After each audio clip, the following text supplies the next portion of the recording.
حضرت داؤد علیہ السلام کو حکومت کیسی ملی؟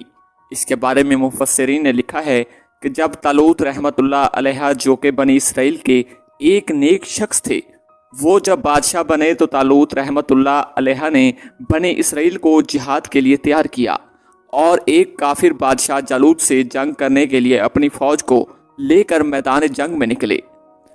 جالوت بہت ہی قد آور اور نہایت ہی طاقتور بادشاہ تھا۔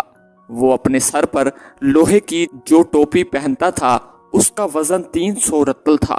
جب حضرت طالوت رحمت اللہ علیہ بنی اسرائیل کے لشکر کو لے کر ظالم بادشاہ جالوت سے مقابلے کے لیے بیت المقدس سے روانہ ہوئے تو ان کے لشکر کی اس طرح آزمائش ہوئی۔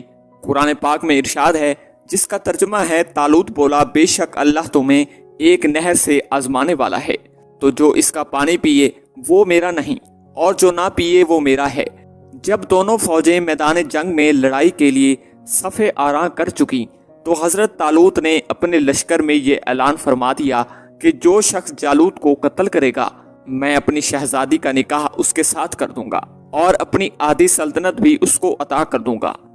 یہ فرمان شاہی سن کر حضرت داؤد علیہ السلام آگے بڑھے، جو ابھی بہت ہی کمسن تھے اور بیماری سے چہرہ زرد ہو رہا تھا، اور غربت و مفلسی کا یہ عالم تھا کہ بکریاں چرا کر اس کی اجرت سے گزر بسر کرتے تھے۔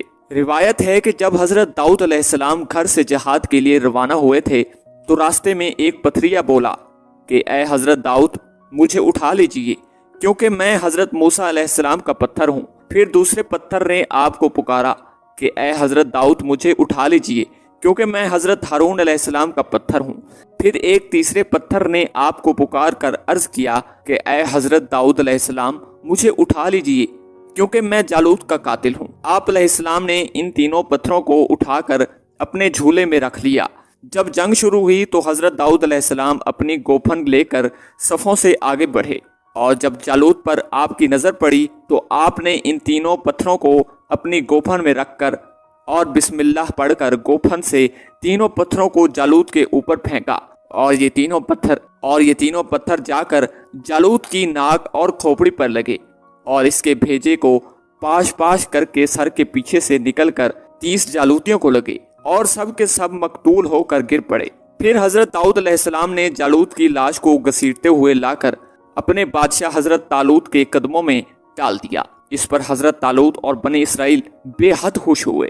جالوت کے قتل ہو جانے سے اس کا لشکر بھاگ نکلا اور حضرت طالوت کو فتح مبین ہو گئی، اور اپنے اعلان کے مطابق حضرت طالوت نے حضرت داؤد علیہ السلام کے ساتھ اپنی لڑکی کا نکاح کر دیا اور اپنی آدھی سلطنت کا ان کو سلطان بنا دیا۔ پھر پورے 40 برس کے بعد حضرت طالوت بادشاہ کا انتقال ہو گیا تو حضرت داؤد علیہ السلام اپنی پوری سلطنت کے بادشاہ بن گئے۔ اور جب حضرت شمیل علیہ السلام کی وفات ہو گئی تو اللہ تعالیٰ نے حضرت داؤد علیہ السلام کو سلطنت کے ساتھ نبوت سے بھی سرفراز فرما دیا۔ آپ سے پہلے سلطنت اور نبوت دونوں اعزاز ایک ساتھ کسی کو بھی نہ ملے تھے۔ آپ پہلے شخص ہیں کہ ان دونوں عہدوں پر فائز ہو کر 70 برس تک سلطنت اور نبوت دونوں منصوبوں کے فرائض پورے کرتے رہے، اور پھر آپ کے بعد آپ کے فرزند حضرت سلیمان علیہ السلام کو بھی اللہ تعالیٰ نے سلطنت اور نبوت دونوں مرتبوں سے سرفراز فرمایا۔ اس واقعے کا اجمال بیان قرآن مجید کی سورۃ بقرہ میں اس طرح ہے، ترجمہ ہے، اور قتل کیا داؤد نے جالوت کو، اور اللہ نے اسے سلطنت و حکومت عطا فرمائی اور اسے جو چاہا سکھایا۔